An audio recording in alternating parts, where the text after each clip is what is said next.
going to pass it over to two of our collective members, two of our Youth Abortion Support Collective members, Deana and Anna, who will take it from here.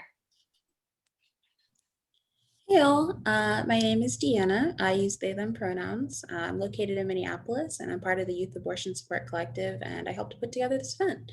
And then I'll give Anna a second to introduce herself. Hi, I'm Anna Shields. I use she, her pronouns. I'm from Wilmington, Delaware, and I am also part of the collective. Awesome. So I'm going to start us off with an overview of what we're going to be talking about. So we're going to start off with just a general definition of what mutual aid is, just to make sure everyone is coming onto the same page.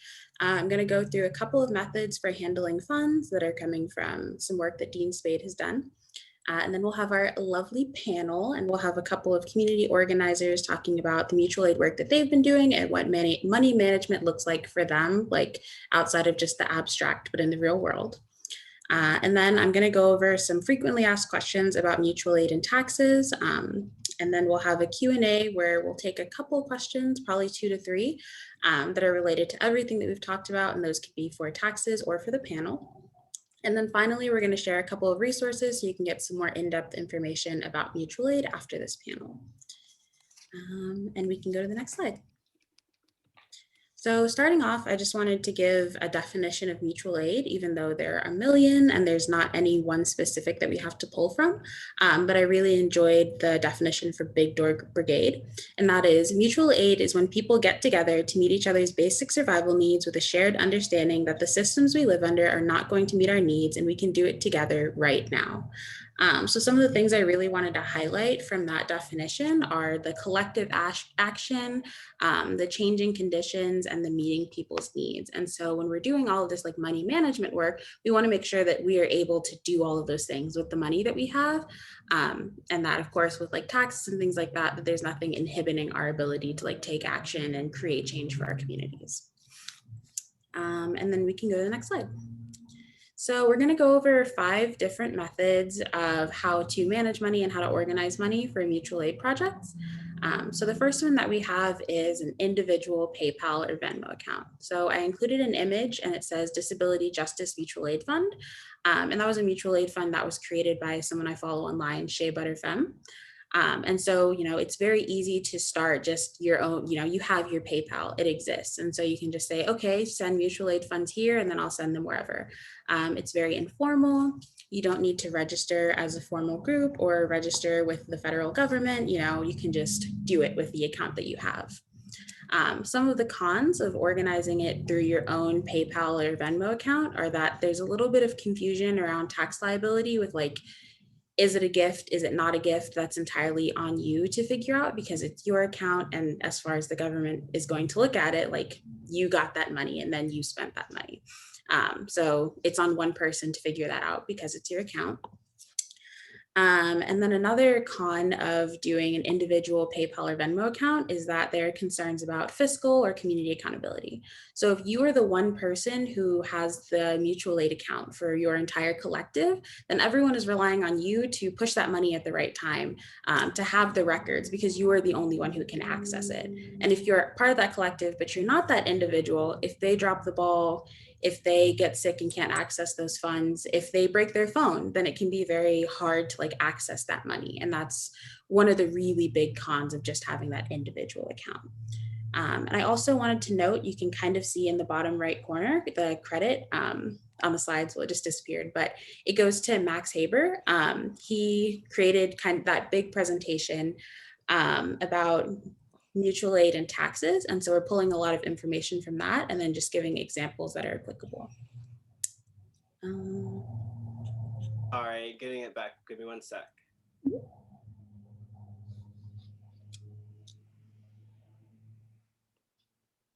And then we'll have 4 more examples through the slides and then we'll get to the panel.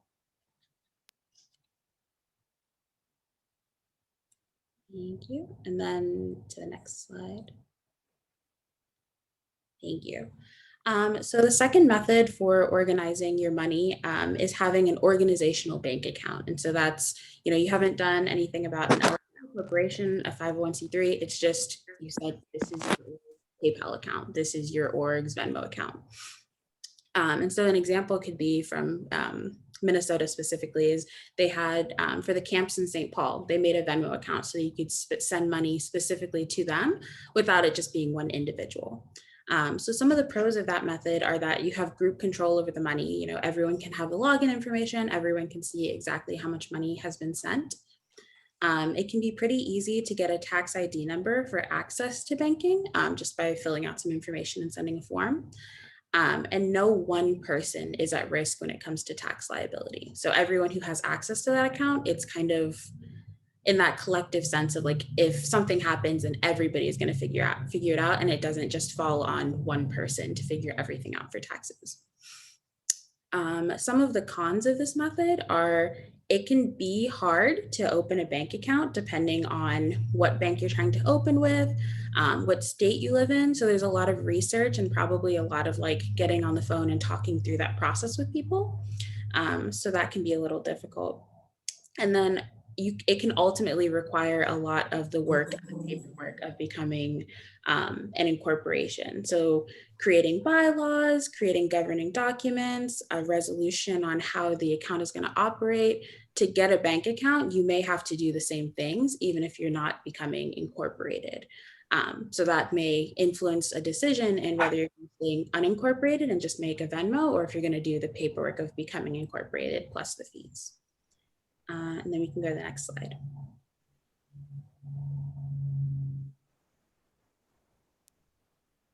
Thank you. So the third method is incorporation. And then on the left, there's a picture of a guy and he's holding up a liability shield. So the big pull for this one is that you're filling out paperwork and you're saying, hey, we are a legal entity and we can operate business, whatever that means for you. So the pros of that are that it's way more organized than just having a bank account. You know, you're an actual like recognized entity. More people can access the funds, and also because you are recognized by like the government, there's a lot more protections against the liability for individual members.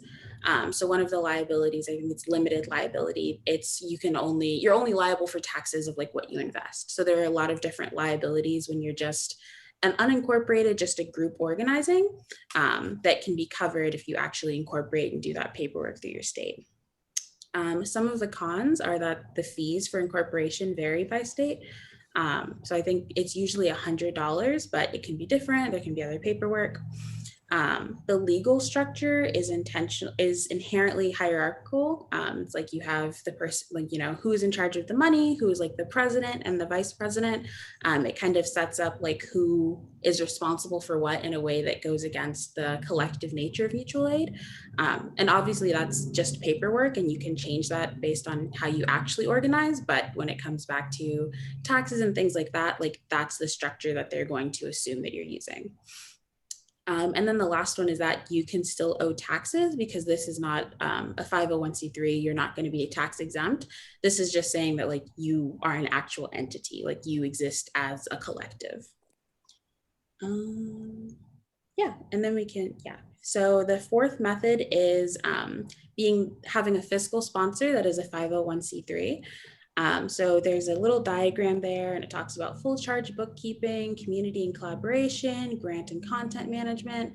And so basically you are going to be your organization, you know, your collective, the people who are doing that mutual aid work. And then there's going to be a 501c3 that you're partnering with who has a tax exemption. So when people donate, it's going to go to that bigger 501c3 and then they'll give you the money. And then you can do whatever you're doing with your mutual aid organizing. And of course, there are pros and cons to that. One of the pros is that the donations are going to be tax deductible. So they're because of a 501c3. So it could be more likely that people are going to donate because they can write off to their taxes. That just depends on the person, obviously. And then the really big pro is that organizers can basically altogether avoid the tax concerns because that's not your responsibility. That's going to be the responsibility of the fiscal sponsor as the 501c3. Some of the cons of that is coordination with your sponsor can be hit or miss because it is ultimately just another organization of people. So when it comes to accessing funds, when it comes to reimbursements, when it comes to, for some like sponsorship relationships, the fees that they're going to take out of the money that you're making, All of that is going to be different based on the organization that you're working with, based on the contract that you put together with them, and just based on like what they want to do, based on, you know, if they see that you're having a lot of money coming in, they might make it so that they get 10% of it rather than 5% for someone else. So just being really aware of that and kind of doing the research on what organization you're going to be partnering with, and realizing that there is a kind of hands-off, like less control over the entire situation. And then the other con for being a fiscal sponsor or having a fiscal sponsor is that you're dependent on them for being financially responsible. So if they don't do their taxes, if they have something big that comes up with their money with the IRS, you are lumped in with them. So if that means that the IRS wants all of your paperwork doubled, if they want to like hound you for however many years, like because you partnered with them and they at some point were responsible for your money and held it, you could also, you know, be on the line if they do anything wrong. So again, just being aware of what organizations and what nonprofits that you're working with is important. And then the last option for managing money is forming a 501c3. So an image I pulled from a graphic was legal structure. The mutual aid group is a project of power, a 501c3, and Ground Game LA, a 501c4. Any money donated is handled by the 501c3 side, so donations are tax exempt. I think that should have gone on the last slide, but that was for the fiscal sponsorship. So the pros of forming a 501c3, there are similar benefits to incorporation. So that's having the direct access to your money, being able to create your own processes, and some of that liability protection. The donations are going to be tax deductible because you are a 501c3, and it can be seen as more legit in some spaces. That may be a way that you can get more donations or more grants and things because, you know, you're not just a collection of people, you're a nonprofit. And so that can mean different things for different people in different spaces. And then some of the cons of forming a 501c3, the application process is really intensive and time consuming. It's just a lot that the IRS is going to want of you. So being aware of how much time that's going to take and what that could take away from the mutual aid organizing that you're actually doing is important to know. Something else to note is that some of your information is going to have to be shared with the IRS. So for all of the documentation that nonprofits do, your name and your contact information are going to be public record at that point. So if that's something that you or the people you organize it with are going to be uncomfortable with, that's something to consider or figure out ways to work around so that certain people aren't going to, you know, be like an executive director and have that information available. And then the last big con is restrictions on political action. So as a lot of us may know about 501c3s, you can't organize with candidates or political parties, like supporting them or, you know, saying like you really like they suck, don't vote for them. And then there are limits on what issues that you can lobby for or against. And then the last one is if you're doing things like direct action or things where there could be legal action against you, doing those actions could threaten your 501c3 status if you're doing it under the name of the nonprofit. So just being aware of like what you're planning to do in the long term with your organization can be helpful in figuring out whether or not you want to form a 501c3. So that was a lot of information at once, but we're about to hear from the panelists who can kind of break down what these different forms actually look like. So I'm going to pass to Deana. Awesome. Thanks for going through that with all of us. Again, that is a lot of info, but it will be included in our resources. So I'm just going to go through and introduce some of our panelists here. Just going to go through some bios. So start off with Pearl Ricks. Pearl Ricks uses they, them pronouns, and they are a Black, non-binary, trans, and human rights activist, advocate, and writer. Pearl has experienced the joys, triumphs, beauties, and complexities of their identities, as well as the discrimination and harassment that stem from being Black, fat, queer, trans, non-binary, etc. Seeking empowerment in those experiences, Pearl works at the intersections of reproductive justice, strategic communications, and community collaborations to create, support, or maintain meaningful action and change. They are the executive director of the Reproductive Justice Action Collective and the founder of Fat Crowns Beauty, spelled PHAT Crowns Beauty. Makayla.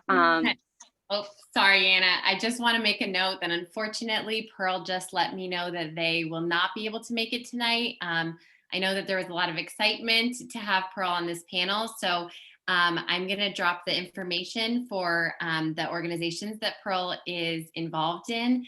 And you all please feel free to reach out through the websites and information. And we hope to to have Pearl on another one of our panels coming up soon. Sorry to interrupt, Deana. No, thank you. Obviously, that was a reasonable interruption there to flag that. Next, Makayla Montoya Frazier uses she/her pronouns and is a community sexual health specialist and the Buckle Bunnies co-founder. Buckle Bunnies is an abortion mutual aid collective that spans across Texas, providing funds and material assistance for abortion seekers. Then we have Katerina, I'm so sorry, Tsvetkova? Did I pronounce that correctly? Tsvetkova, but it's okay. The T is silent. Okay, Tsvetkova. Okay, I'm sorry. I should have tried to confirm that first. That was totally my bad. Katerina uses they, them pronouns and is also part of the Mutual Aid Abortion Fund, Buckle's Bunnies Fund. Buckle Bunnies is queer and youth led and focuses on funding people's abortions and connecting them with the resources that they need. And Kendra Richardson uses she, her pronouns and is the founder of FunkyTown Fridge, a community fridge that aims to combat hunger, empower communities, and reduce food waste and educate in the city of Fort Worth. They place refrigerators and pantries in public spaces, accessible to the community 24 hours a day, and they stock them with nutritious food that would otherwise go to waste. In the spirit of mutual aid, all members in the community are invited to contribute food to the fridges and to take what they need. Diana Rhodes uses she, her pronouns and is the president of policy, partnerships, and organizing, where she oversees Advocates for Youth's international, federal, and state policy strategy and advocacy efforts on a wide range of reproductive and sexual health rights and justice issues that affect young people. Diana managed Advocates for Youth's COVID emergency fund for youth activists in 2020. So thank you all for being here. I appreciate you all taking the, we all appreciate that you guys taking the time out of your night to, talk to us all about mutual aid. So if it is all right with you guys as a group, I am just going to, go through a couple of questions and some of them, if everyone wants to kind of chime in and kind of tell us more about the organization, or, if you just kind of want to, you can skip a question if you would like. We're just gonna kind of all go through them as a group. So first, I guess, like to ask all of you, so which structure that we went through do you use for organizing your money? And then how did you, as your group, decide on that structure? Kind of what was the process in figuring out how you were going to, how your organization was going to operate? Or did it change? Maybe did you start out using just Venmo and then maybe go to, a larger, more formal operation?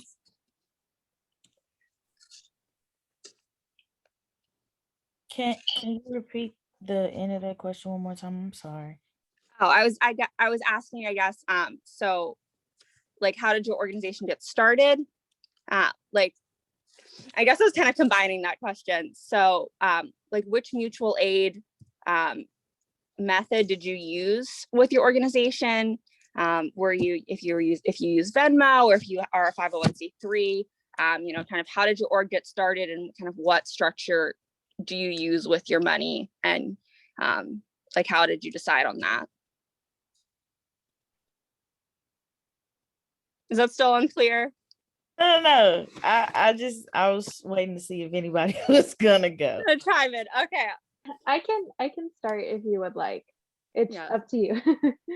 Yeah, no, either way, it's fine. You want me to? Okay, I'll go. Okay, hey y'all, my name is Kendra. I'm the founder of FunkyTown Fridge. And so I literally, honestly, I've been doing revolutionary work forever, but I mean, since my parents sat me down and told me about it. But my the fridges came about just from like a random Instagram post, and I seen it in Houston and New Orleans, and I wanted to bring one to Fort Worth. I know something that Fort Worth really needed. Like it was beyond needed here, and it has been needed. Like we've been having food apartheid communities here. So I saw it and I just wanted one automatically. And I just knew like, and I hope my answers make sense because I feel like they'll probably be different because I just move different. It's just you have to move different in this in a revolution in the movement. Like you have to um be purposeful and strategic and vigilant, I guess. So I started it out of my check. I think at the time I was making like $1,200, and I took 200 out of it and just bought paint. There's another mutual aid organization here, the Black Empowerment Movement, and I told their secretary, Miss Jessica, like, hey, I want to start a community fridge in Fort Worth. And she was like, well, I have a fridge. And so from there, I got the fridge, and I knew like once we at least kind of got it started, people, I know my city, right? Like I know where I'm from, where I live. I've been here my whole life. So I knew once I started that people would want to help. Like they'll automatically just not really catch on, but they'll want to be involved. They want to do something, or they'll see that it's direct help and they want to give to it. And so eventually we kind of got to that point, and like two Instagram posts later and a community fridge party, block party later, like it's turned into this whole kind of thing. And so we've only been operating like 7 months. We started in September. And so I recently turned into the LLC. That's what I decided to do. Because in my mind, from all the research that we had done, just like as a team, that was the only thing that really makes sense right now at the time and gives us the flexibility to do what we need to do, how we need to do it, and the way I want to do it, right? And so like at this point, I own it. Like I don't own the fridges, the community like owns the fridges. And I don't ever want to like feel like or sound like I put myself in the forefront, but you have to be like you have to know how to do this. You have to be able to maneuver the thing. We knew we didn't want to become a 501c.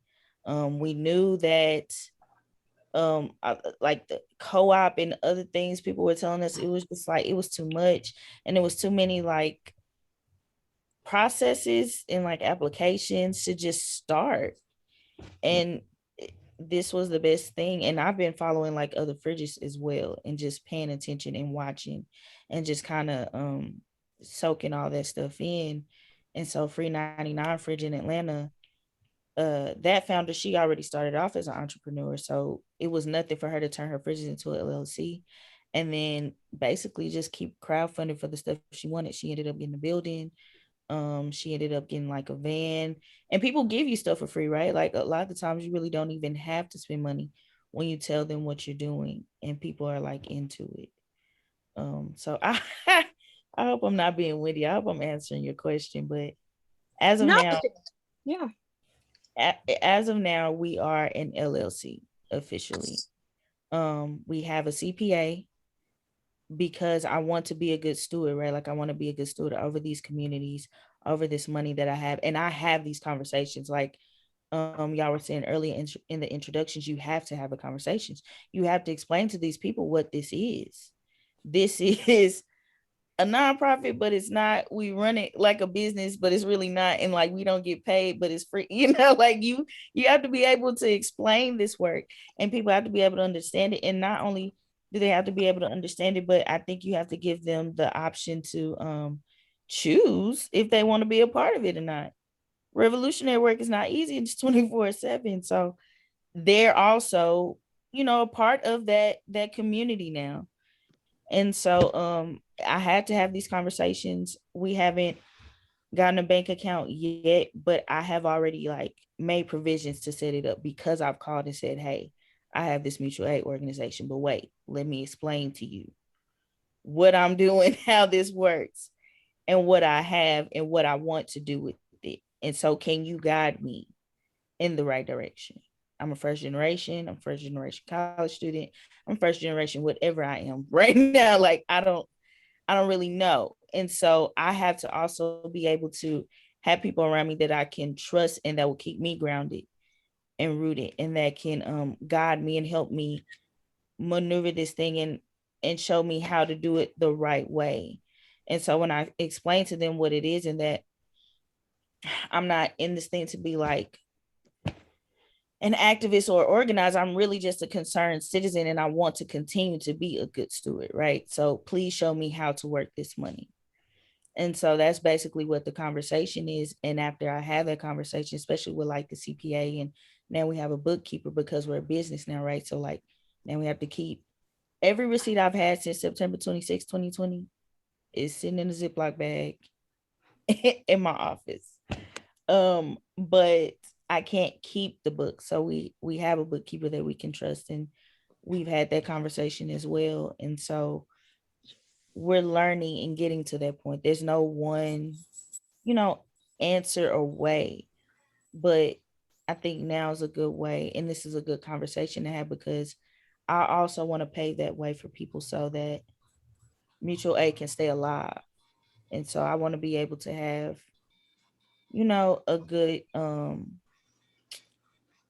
a good foundation set so I can teach other people in Fort Worth if they want to start a mutual aid organization. I'm sorry if that was long. Okay. No, that was awesome. That was really like awesome to hear about how you got started, especially as a newer organization and kind of figuring all of that out on your own. No, I think that's awesome. I'm very excited to see how you go from here. Does anyone else want to kind of tell us a bit about how the organization got started and what structure that they use for their organization? Yes, for sure. So Buckle Bunnies started, we're fairly new as well. We're coming up on our year anniversary, but basically due to the COVID-19 restrictions that Governor Greg Abbott tried to put in when we first saw lockdown in Texas, they tried to say that abortions and abortion clinics aren't essential and that abortion clinics aren't essential businesses. So this really big threat on abortion access was kind of put onto us. And a lot of us kind of just freaked out and were like, what are we gonna do? Like people need to have abortion access, even if we're in a pandemic, because guess what? A lot of people have been needing abortion over this past year. So Makayla started this entire operation. I'm gonna give this all to her. She's amazing.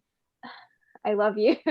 And basically we have like this super rad and radical group of young and queer people, and we're all based in Texas and we're just making it happen.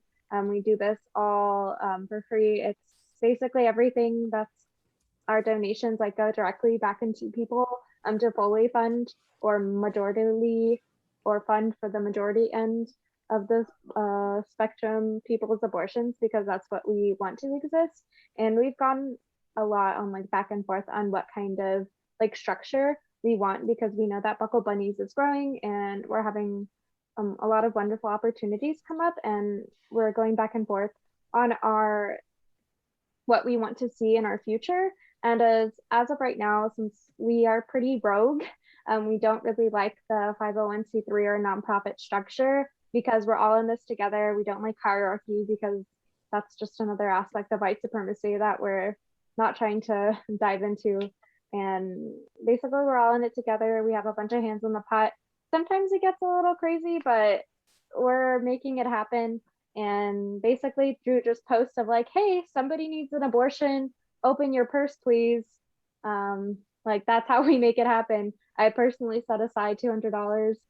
Probably going to be setting aside more every month to either donate directly to Buckle Bunnies or to purchase like stuff for our care kits that we give out.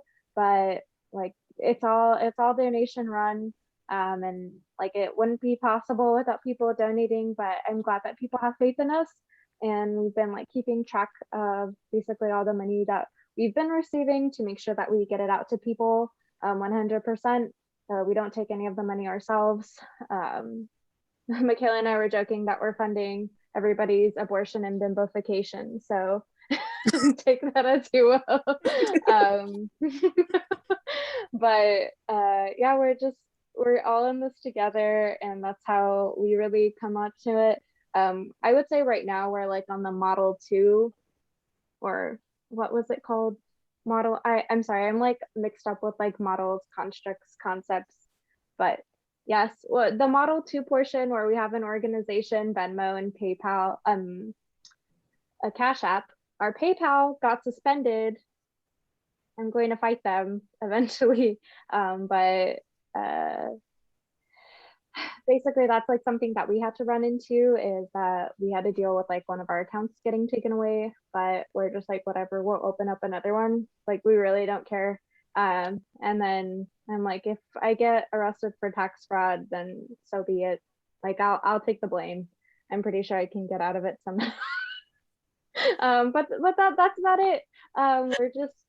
We're here and we exist, and I think that's as like more in depth as it's gonna get. Like we just are here to fund abortions and give money to people for abortions and abortion related care, and like that's all that we exist to do. And I hope that in the future we can get more like collective in this community space. And I know that Makayla and I like have dreams of that, and everybody else, like we have Morgan and Martha here on the call with us. They are also like, we're all volunteers and we all volunteer our time wholeheartedly. And I honestly think that they do more than I do, but we're all in this together, and we all like, it's a family that we have, and I'm really thankful to be a part of it. And if like anything that I can do to like help us get as much money as possible to fund abortions, like that's what we're gonna do. And I don't know if Makayla wants to add anything. I know that she's our queen. I guess I have a follow-up question that maybe I guess Makayla could kind of, I guess, jump in on. So you have you know, a Venmo as a Venmo and formerly a PayPal as your group. So then do you have a bank account as a group, or is it in someone's name? Like, especially since like you did bring up that, you know, you can run into issues with, you know, where, like you did with your PayPal. Was it suspended because of like the way that it's like the person's name that it was in, or the way the organization is, or is it just that PayPal flagged it because of the type of organization that you are, since that does also happen? So like it like yes, was the way that your org is structured like a reason for that, I guess? Sorry, I didn't mean to cut you off. Yeah, no worries. I'm sorry. But yes, the our like Venmo and our Cash App are in somebody else's name. One of the person, like one of our volunteers, because we don't have like an organizational bank account. And I'm pretty sure like our PayPal got flagged because of people using the word abortions. And also like with a lot of like money sharing and streaming apps like Zelle, Cash App, Venmo, PayPal, like all of these streaming services, like on top of like mutual aid, a lot of sex workers face backlash just because of like the notes that people leave. Our accounts get flagged, and then the entities that are holding our money for us can basically take it away with like no rhyme or reason, and then we like lose the money, and that's like a risk that we take. So that's why we've been kind of consulting like anybody that's donating to just like leave either a cowboy or a bunny emoji, because we're buckle bunnies, but just to like make sure that they don't put like the word abortion, because it could get flagged. And we're just trying to like continue to do this for as long as possible. Like I said, we're trying to move towards like a more organizational structure, but like at the time, like pretty much all of us are working separate full-time jobs, and I don't know how we're balancing this all and like still making it function in a cohesive manner, but I'm glad that we are all part of it. But I think that's something that's going to be more like down the line whenever we, how would I say, when we basically get together and like we feel that we're in a point where we can like be a actual like cohesive unit and feel comfortable doing that. But I think right now we're all like in agreement that like this has been working for us and we're going to keep on doing it until somebody tells us no. And then when they do tell us no, we'll find a way around it. No, I think that is a really good, helpful point, especially in regard to like kind of the issues that can come up if it's just one person who has the funds. So even if it's not, so like it's not one person that has the funds, but it is like one of your members versus like an ORD bank account.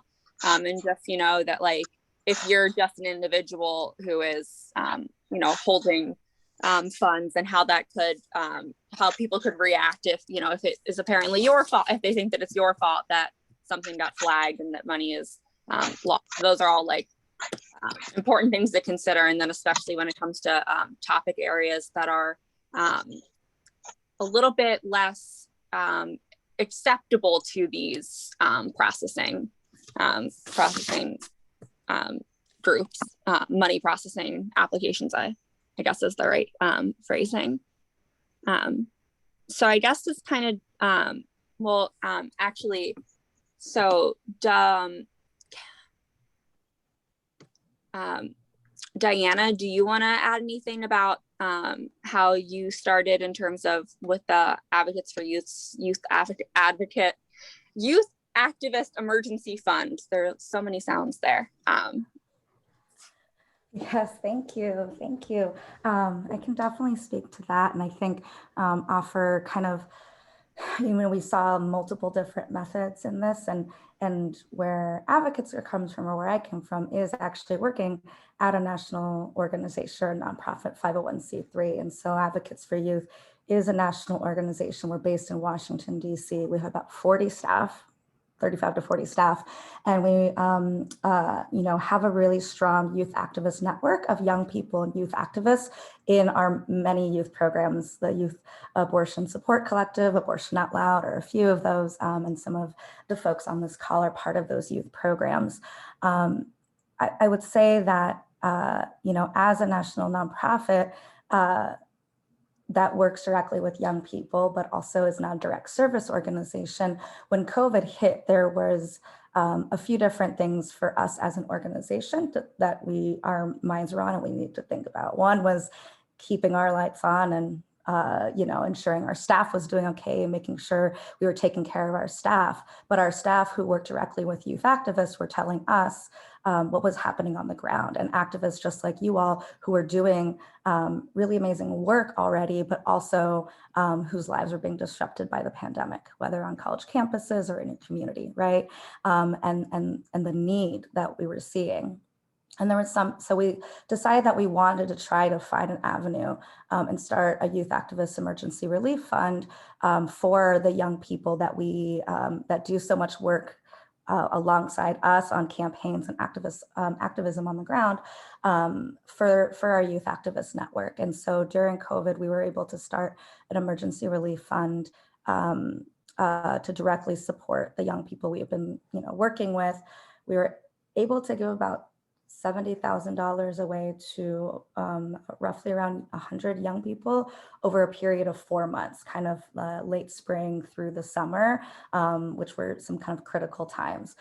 I will say, you know, when you showed that slide and you know, the conversation around all the pros and cons, and I think around 501c3 and incorporating, but especially as an organization, all of those restrictions, and I think I've been seeing this in the chat, you know, those were all there already for us as an organization, especially a national organization. You know, as a national organization that does programmatic and advocacy work, that does not do direct service work, just being able to give money directly to people, there's a number of restrictions on that, right? But the young people that we work with, the youth activists in our network that are part of our programs, already receive stipends from Advocates for Youth for the work that they do each semester. And so because we had already collected W-9s because we already had stipend information on the young people we work directly with through their W-9s each year. We had that information. We were able to provide funds directly to those young people because of that. So we already had their tax information. We already collected W-9s and we're able to kind of give money directly to them. I will also say, you know, because we are a national organization that isn't direct service, and all those restrictions that you all are talking about, like all the hierarchy, all of those restrictions, those are there for us, but also thinking through, you know, that we already have our budget approved by our board of directors that are tied directly to programs. We have grant deliverables, requirements based on our funders, you know, needing to make sure our record keeping and information was organized so we can be accountable for auditors at a later point. These are all things that nonprofit organizations have to deal with. And so we're all pieces that we considered. And so, you know, we were able to find a way through the structure that we already had, and also reaching out to our funders directly and saying, this is what we're seeing on the ground. Young people that we work with directly who are youth activists who are doing really amazing work that they know about because they fund us to work directly with you all to do this work.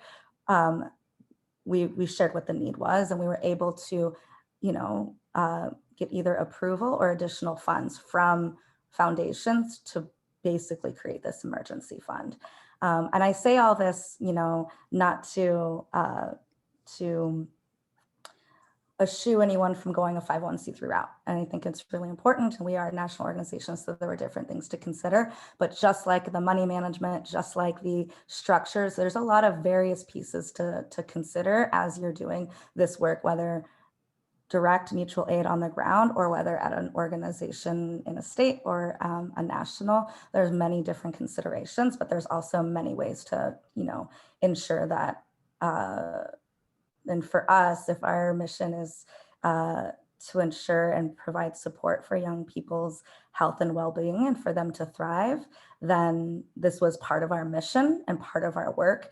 And especially what was happening in the, with COVID really shifted our priorities to ensure that the young people that we work with were able to, you know, have the support to thrive in what they needed to at that moment.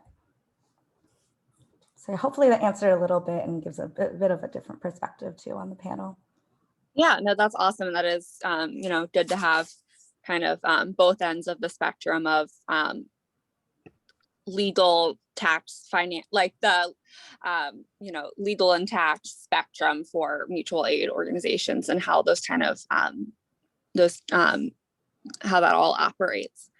So I guess another question, and I guess that doesn't necessarily apply as much for FunkyTown Fridge since it is like direct food service versus funds to individuals, unless that is also a part of what you do. But so like what methods do your organizations use for distributing funds?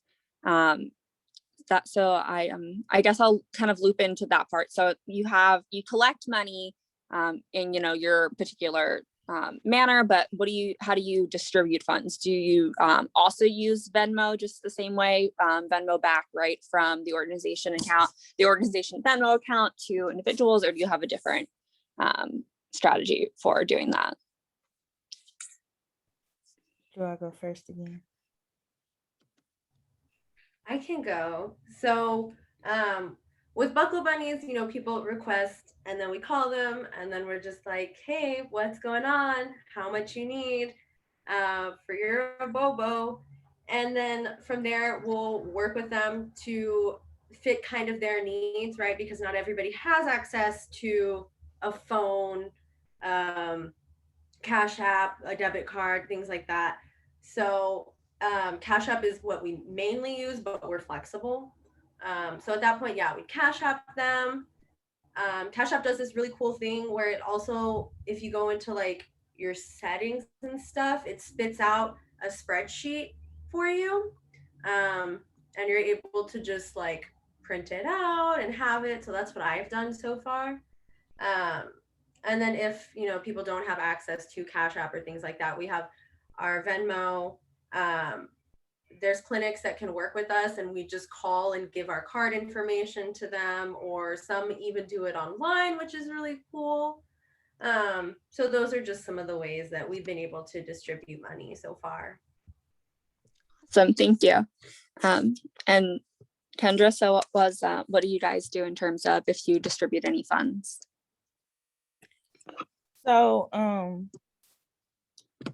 yeah, we have before.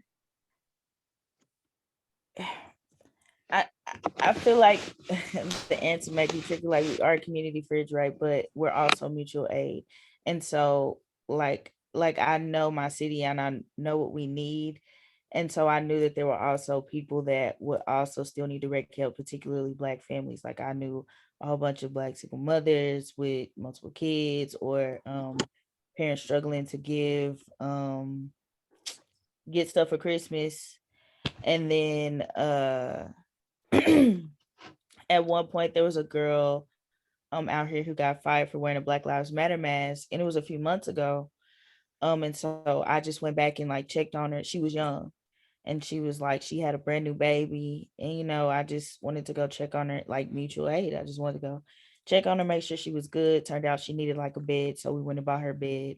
We went to like Bargain Town. So like,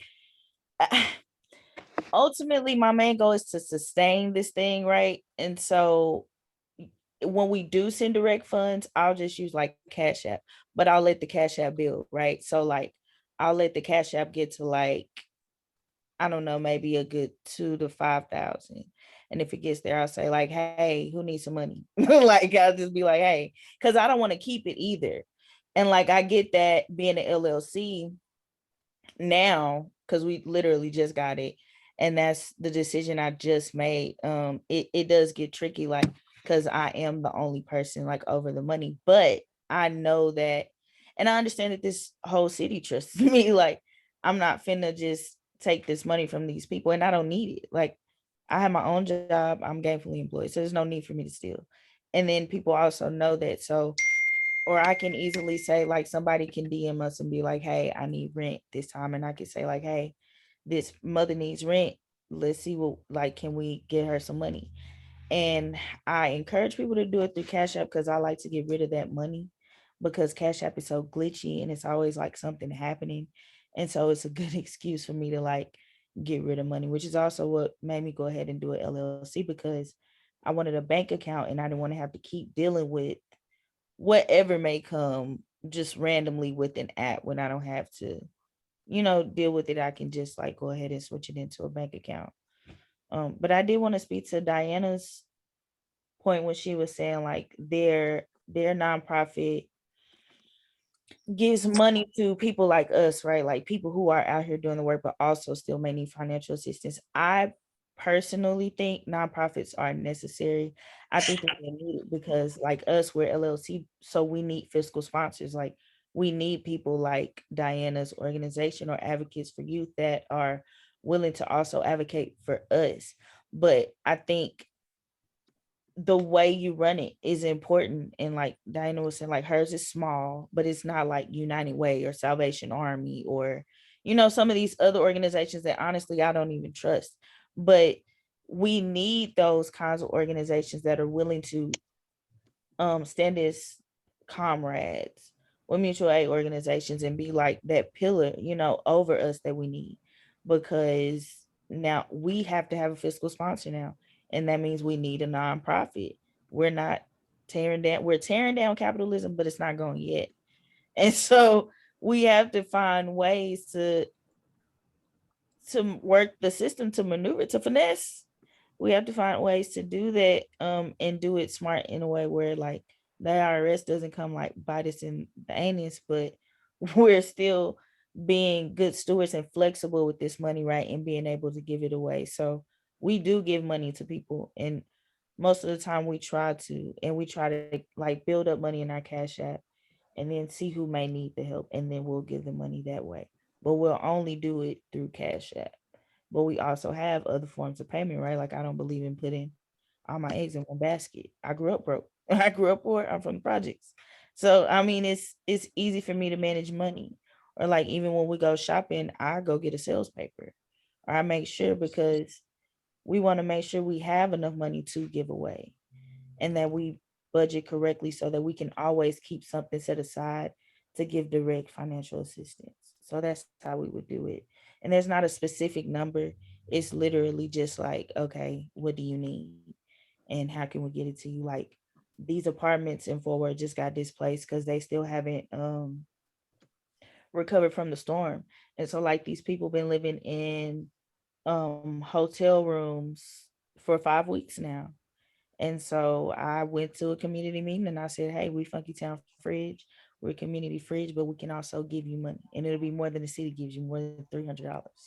Like we can either give you more on top of that. Like I try to, when we help people, I honestly try to give them like at least $500, honestly. But that's because the community trusts us enough to constantly give to us. They know that we don't just do the fridge. They know that we're literally trying to be a city resource for anybody who may need immediate and direct help. And I don't ever want the money to get tricky, which is why I'm the only person that like watches over and handle it, because most people are usually just volunteers and they just like come and go, and I have to make sure that it's stable, it's stabilizing, it's sustaining. So there's not a specific number, but we try to keep something set aside to give to people for direct assistance. That's awesome. No, that there are lots of different ways to provide mutual aid, and directly through food or money or any lots of different types of support, and it's all all under this umbrella of mutual aid here. So let's try. We don't have that much time before we have to get through the super fun tax section, but I guess maybe do you just have do each of you have like a last kind of comment about one piece of advice you would give to other people trying to start a mutual aid fund, especially young people like us, and maybe like as part of that, maybe like some sort of challenge you didn't consider in that you didn't consider before you started your organization.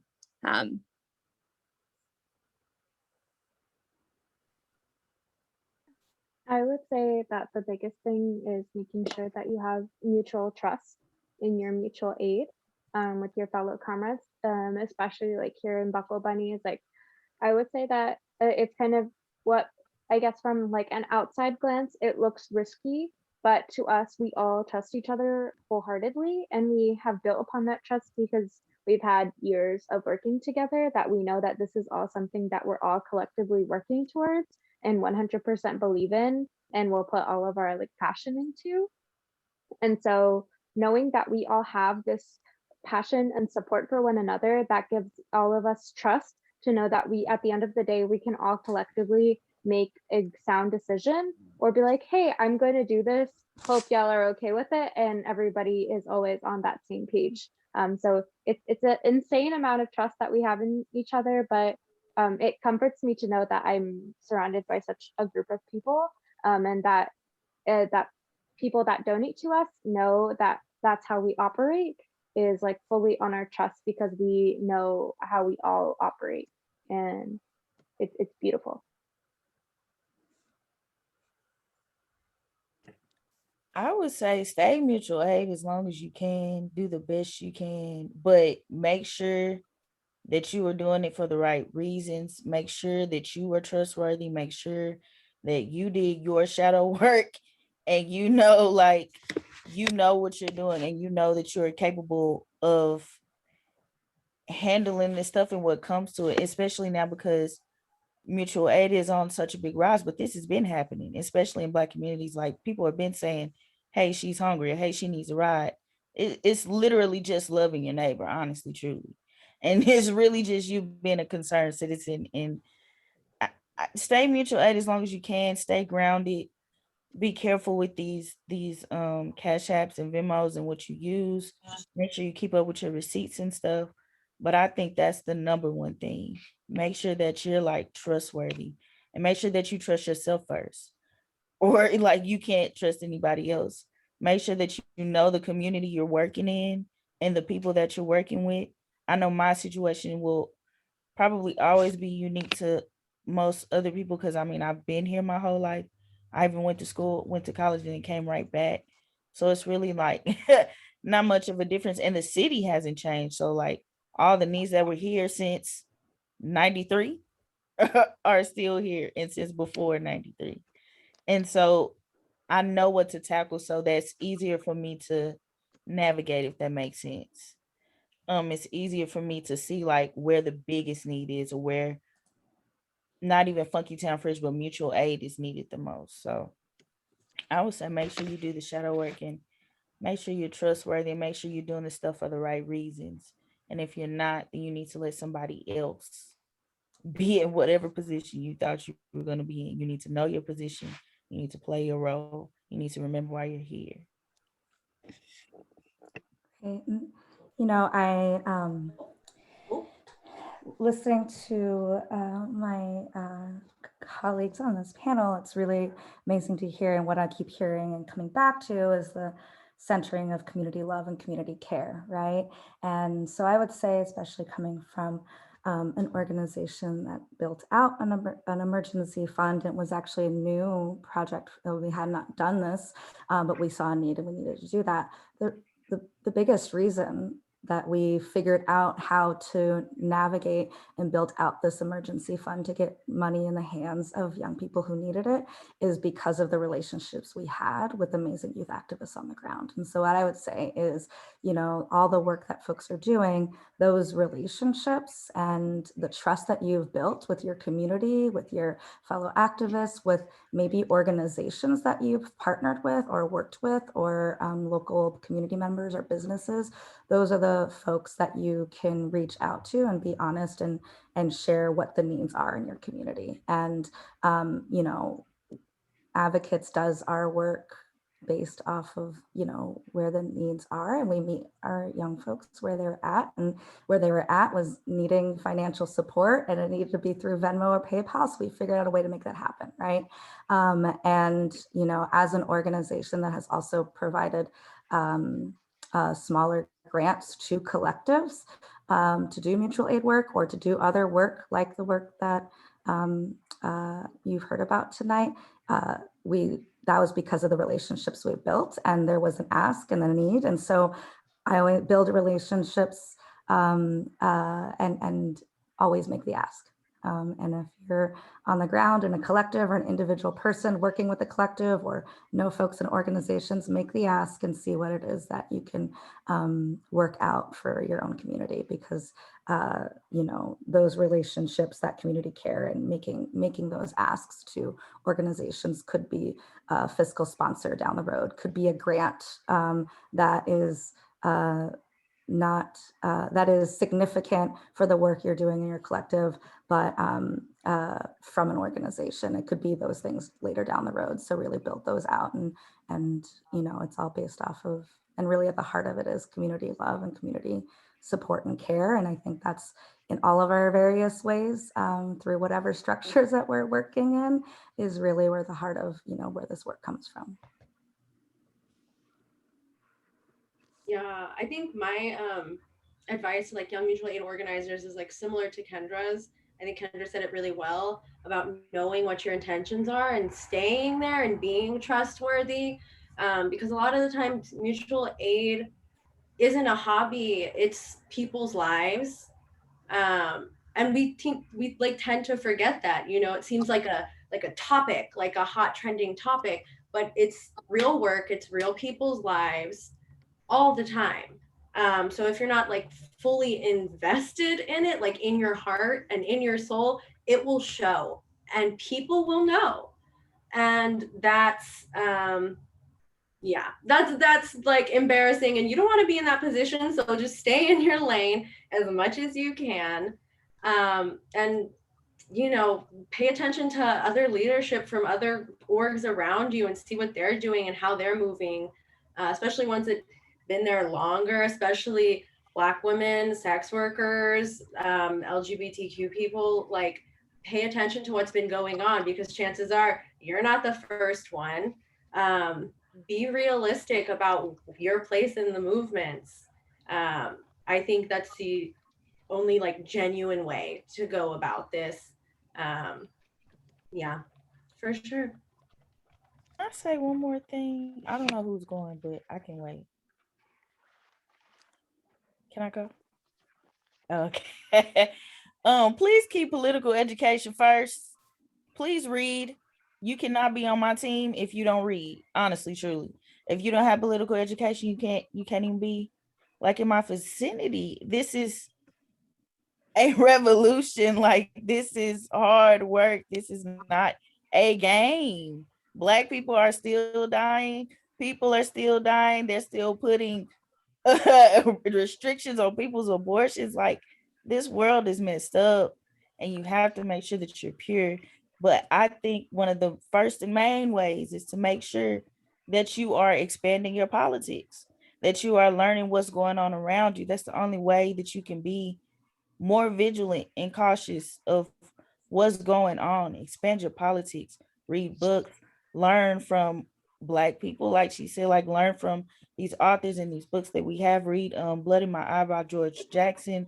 Read all these readings from Fred Hampton and ex-Black Panthers. Find out about these political prisoners and what it is that got them there and how we can help them. Like, we are everybody's community as a collective. So expand your politics, read more, learn more. We're all doing it together. Me and my team do it together. We read books monthly, and we're probably about to start like another book club. That's the number one thing that we always start with. And I need to know, are you an abolitionist and do you have political education? Then you can email me at Food Handlers and join my team. Until then, we can't rock, we can't talk. So I just want to put that out there too. Awesome. No, thank you so much, all of you, for taking the time again to answer questions, talk about the work you're doing. So it is really awesome to get to hear from everybody. Also, I just realized that my picture is just not there anymore, which I feel like seems really ominous. So hi, I'm a real person. That was my update there. But so I think now we have to move on to the discussion on taxes, and at the end we will follow up with one or two questions from the comments. There is a lot going on there, so if anyone is able to chime back in response to any of them, but we just got a lot to talk about and not enough time. But thanks again for taking the time to chat. Awesome. Thank you to Anna and our panelists for putting that all together and creating that really, informative and practical conversation, honestly. I really appreciated it and I learned a lot. So the next section that we're going to do is I'm going to be answering 3 frequently asked questions about mutual aid and taxes. First off, I cannot emphasize this enough. This is not legal advice. I have not gone to law school. I've read and that's it. So this is kind of, it's information, it's not advice. I highly recommend, if you want to learn more, read the resources on the resource sheet we'll be giving you. And then if you are doing actual mutual aid work already, reaching out to lawyers, to accountants, to people who have practiced these things and can give you answers to your specific situation. Most of this info is coming from a paper by Mike Haber called Legal Issues in Mutual Aid Operations. And that's going to be at our resource sheet as well. It's super informative. It has so much information. And the talking we're going to do for the next 10 minutes is skimming the surface of all of the tax information that this man has created. He's an excellent resource. So highly recommend you read that. And again, this is just a taste. I'm not going to be able to answer every single facet, but I did want to just highlight that some of these answers do exist and point you towards where you can learn more. So you can go to the next slide. And the first question is, are mutual aid funds taxable? So there's not a single answer to this. So from the IRS, taxable income is all income from whatever source derived. And a gift is money that's given with detached and disinterested generosity out of affection, respect, admiration, charity, or like impulses. And the IRS says that a gift is not taxable income, but as you can see from that definition, how they define a gift is based on the intent of the person who is giving you that money. And so the only like really official statement, and this is more from a letter that the IRS wrote than a statement, is crowdfunding revenues are includable in income if they are not gifts made out of detached generosity and without any quid pro quo. So the idea is that if you're getting a gift, it's because the person who is giving you that money is saying, this is great, do whatever you want with it. I'm not getting anything out of it. I just want you to be able to do what you're doing with this money.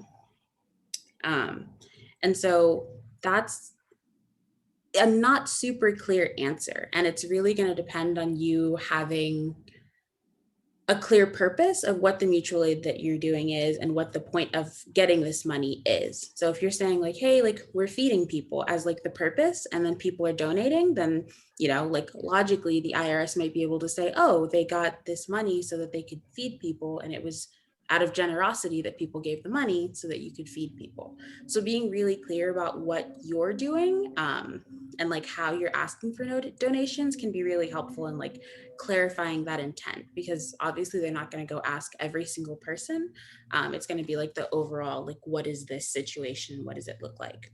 So when you're getting money from Venmo, through PayPal, through all these things, if it is for your mutual aid fund and like you can kind of show that that is the intent, is to be a gift, then that wouldn't count as taxable income, or you could file it as not taxable income. And so can we go to the next slide? If you're organizing and you're raising mutual aid funds through a third-party money processor like PayPal, Venmo, Cash App, you might be getting a 1099-K, and that's a form from like basically them saying like, hey, like IRS, like this person got so much money, like my hands are clean of it, like that is between the person who got the money and the IRS. And so that's kind of PayPal, Cash App saying this is not our obligation. And so if you get a 1099-K, that means that the service processed more than $20,000 worth of payments through that account, and that the service processed more than 200 individual payments. So that's going to be, if you're doing the mutual aid work and you're getting a lot of like donations and things, then you're probably going to get a 1099-K. And that isn't necessarily a bad thing. It's kind of like a neutral thing, but it means you have to be really clear on your taxes and acknowledge the fact that you did get that form. And so from that paper that I talked about, legal issues and mutual aid operations, his recommendation or his observation is that a common practice for individuals is listing the 1099-K income as other income when you file your taxes, and then reporting the same amount as a reduction and saying this money was all gifts from this like Venmo account. So you should still list it on your taxes. Like you should still acknowledge it, because it's $20,000 or more. Like it's really going to change what your taxes and what your income look like. But if you're acknowledging that and you're following like all of the, like if you have all of your paperwork in place, you will probably be okay. But that doesn't mean that you should just ignore, especially if you get a 1099-K. That means they know that you were, you know, moving all of this money and getting all of this money. So if you're clear about your purpose, that it was gifted money, and you have records of like where all this money came from, and you're keeping all of your papers in order, then you should be okay. But that goes back to seeking expert advice. Like if everybody in your mutual aid collective is getting 1099-Ks and you're not sure what to do or how exactly to put it on your taxes, I highly recommend going to an expert that can tell you exactly what that is going to look like. And if you aren't already organizing, then that's a really important thing to keep in mind, that if you're going to be moving a lot of money, you also need to, you know, either know somebody who's going to do pro bono work or have the money to hire somebody to help you handle your money and make sure that everything is aligned for your taxes. And then there's an exact example in the paper that I mentioned where it like lists out on what part of the tax form do you write this and where do you write that this is a gift. And that's linked in the resource sheet. So if you're doing your taxes right now, I highly recommend looking at that, seeing if that makes sense for you, talking through it with your people, and figuring out what that looks like. And then we can go to the next slide. Yeah. So how should I prepare for tax season? Detailed records of the history of the crowdfunding campaign's creation, so that you can kind of prove that like this was, you know, if people were donating, it was out of generosity, it was for a gift, and it was for this purpose. So having like listed out clearly Spicy. Ooh, I With guess all, I need to African my peanut spice. if you can mute yourself, if you are unmuted right now, that would be fantastic. Thank you. So making sure you keep detailed records, the name and a description of what your mutual aid project is, the purpose of your description, and then who you're providing aid to is like a general demographic. So if it's going to be like young people in like Minnesota, that's where I'm from, then that would be what I keep on my record, so that it's like, this is the project that I was doing. Like you can see all of the records should the IRS ever ask you for all of that information. It's also important to keep records of the funds that are donated and where you use them. So for where they were donated from, maybe something like a monthly spreadsheet of like how much you got it from and where you got it from, whether it was like Venmo, Cash App, all of these things, just so you know exactly where all of your money is, where it came from, how much you have. And that's just really important for making sure that it's all going to the right place. And that those records probably already exist if you're doing mutual aid work, but it's really important that they're clear, they're detailed, and they go back until like the point that you started, because the IRS could ask for records at any time.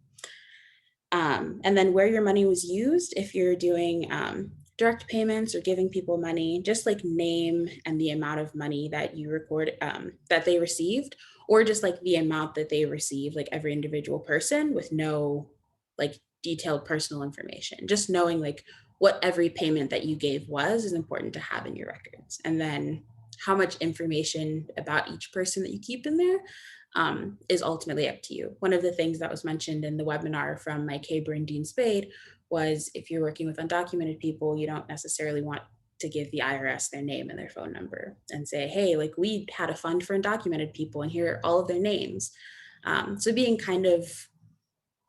perceptive about how the information that you are providing the United States government could be used is very important. And just centering like the safety of the community members that you're trying to help is really important. And then the last point that I have, and I'm just going to keep on hammering this home, make sure that you'll be able to access and maintain your financial records. So even if you were doing mutual aid for just 2020 and you did your taxes and you're fine, like it said, like your return was accepted, all of those things, you still need to keep all of those records for basically the rest of time, because the IRS can ask for documentation or corrected tax returns. So for 3 years after you file your tax return, the IRS can be like, oh, actually, we just want more details. We just want more information. It's not, approved. Like we want more. And then for 6 years out from the point that you filed that return, they can say, actually, we looked and you omitted some items. If they realize like, hey, actually, you had this 1099K and you never told us about those like $30,000 you raised. 6 years later, the IRS can like pull you back in and be like, give us all of the records of where all of this money came from and where all of it went. And like, why didn't you file it? Was it gifts? So just being aware of like, if you are omitting information or omitting like the crowdfunding that you're doing from your taxes, the IRS can come back and say, we want that information. And then the last one is, anytime that they see a false, a fraudulent, or a never filed return, they can pull it. So it could be 20 years from now. And honestly, if you're on the shit list of the United States government and then they're like, you did mutual aid work in 2016, let's pull it back because you never like filed a return with that information, then they could, pull you into that whole process of figuring out your taxes. So long story short, it's just really important that you have very clear documentation and that everyone who is involved in that mutual aid work has access to that documentation, because everybody's kind of liable for all of the work that you're doing and all of the money that is being moved if the IRS has any questions. And again, that is like a very like surface level information that we can give you. And we'll have the resource sheet a little later so you can ask more, like seek out more information, get your deeper questions answered, and figure out like who should you be asking these questions to. So I am going to pass it back to Anna to do the Q&A, and then I'll talk about resources a little bit after that. Awesome, thank you so much. So I really like listening to these people talk. So I was a bad panel moderator and let us go over time. So we only have time for about one more question.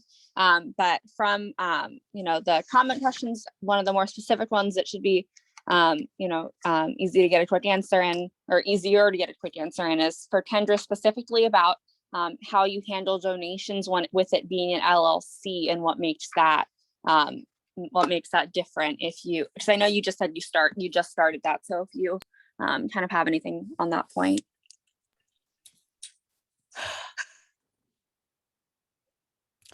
So I haven't really handled donations just yet. I know this sounds weird. So when the storm hit, there was a big amount of donations that came. And so that's what made me go ahead and just like turn it into an LLC and also get it trademarked. And also just make sure and get a CPA and get a bookkeeper to make sure like the legalities were all set up. And also these are things I don't know about, so I need guidance with it. And so after the storm, honestly, the people really started filling the fridges, right? So we don't fill the fridges as much. One, because it's not sustainable. And then two, because it defeats the purpose. The community takes care of the fridge. The community fills the fridge. And so therefore it kind of frees up space for us to do other things with it, right? And so now we're doing things so now we're making bigger purchases. So we stopped buying groceries, and so we didn't spend money for a minute, right? Like we just kept it unless we got a large amount in like Cash App or something. Then at that point we just gave it away, because one, I don't want that much money like in my possession. And so I would just give it away. And then usually most of the money came through like the GoFundMe or another avenue. And so that money I just kept. And so I just kind of keep that there and trying to figure out, because we're LLC, right? So now it's different. Now we have to operate as a business trying to make money so that we can essentially eventually live. And so, which is also why we sell merch, and merch sells really well. And so what I've been doing now is donations I don't touch, right? I haven't touched for a minute.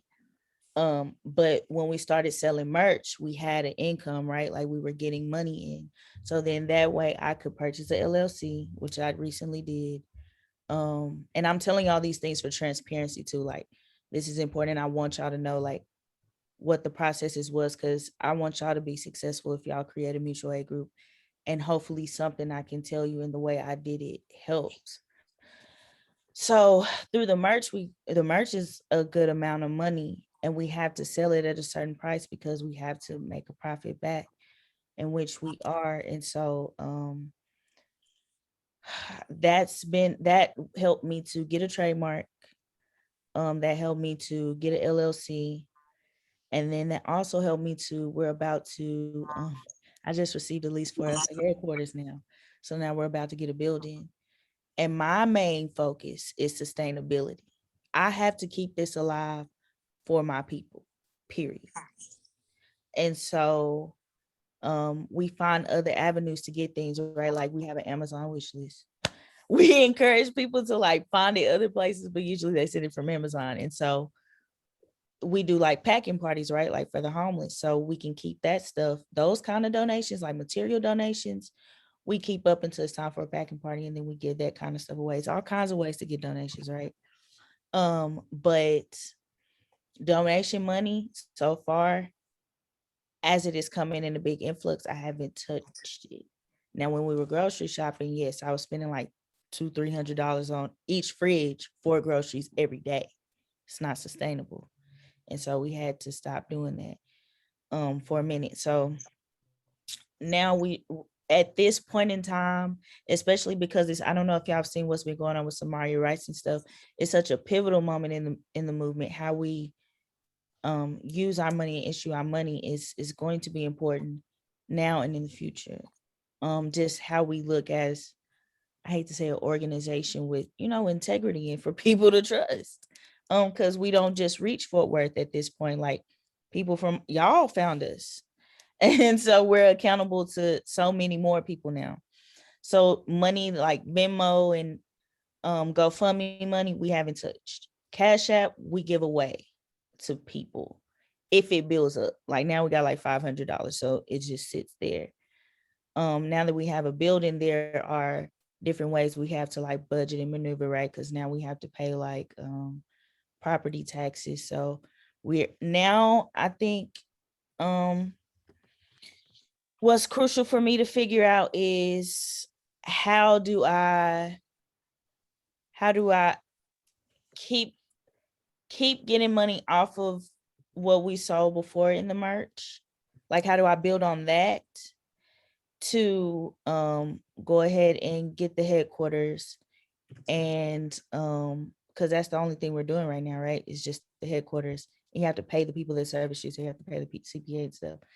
But you have to pay, like, other expenses come with that. You have to get, like, I don't know, lenders, holders, people that like go through, you have to pay the city, like all kinds of stuff is going to come with that. And so now we're focusing on getting that. And then from there, honestly, it's going to be free game like all summer. It's whatever you need, we got it. Whatever you want to do, we got it. And luckily we have people that believe in us enough who want to buy our merch to the point where we can build a good foundation off of that for a while. I hope I'm making sense. We can build a good foundation off of that for a while, like, right? So like when we first sold, we made a good amount of money. And so now we would just have to build on that. Now we have a good amount of donations too. We can kind of save for the people and build on the merch, because essentially now it's a job. So then we're working to keep finding ways to make money off of that. And then that will handle like our functioning expenses, like keeping a building, opening the building up to the community, doing packing parties like we do. Like we do packing parties at parks to give, we set stuff up like soap and toothpaste and stuff, and then people can come and make bags for the homeless and just like keep it in their car. Like we want to be able to continue doing that work in the capacity we're doing it, and at a standard that we hold ourselves on. And so in order to continue doing that right now, we're just leaving the donations, or we're not trying to hoard it at all. We're just trying to sustain what we've built, and find a good way to do that, to be good stewards. So we're building off what we have now, starting our like setting our official foundation. Like now it's official. We registered with the state, right? And then just kind of growing from there. And hopefully we can keep building on the merch and giving the rest away. I hope this awesome. Yeah, no, thank you so much, for kind of giving a little more detail there. So I'm just gonna head back over to Deana, who is gonna give a little more information about the resource list before we wrap up. Thanks so much, everyone, for hanging in there. I know we went a little bit over time, but I appreciate all of you. I see your face, Kendra. It's okay. All right, all yours, Deana. Yeah, thank you so much. So the last little bit we have is the resource list. Tamara, do you want me to drop the link in the chat? Okay. So I put together this resource list, and it's what a lot of the information that we had about the money management systems and the tax information that I read out. So that's in the chat now. And there's just a couple videos, some work like workbooks that people put together, some papers, and it's just information that you can look into about how to manage money and what that looks like and the different ways that other people have done it. And then if you're interested, you can read through some of the other information. There's information about how to manage mutual aid and food, safety stuff, and what the liability is for organizing during COVID, getting started with mutual aid. So I highly recommend like reading everything that's on this doc and then like kind of clicking around on the different websites and organizations, because you'll be able to learn a lot about mutual aid and how to get started in that way. And I believe that I am passing it back to Anna to close us out. Well, Anna and Tamara.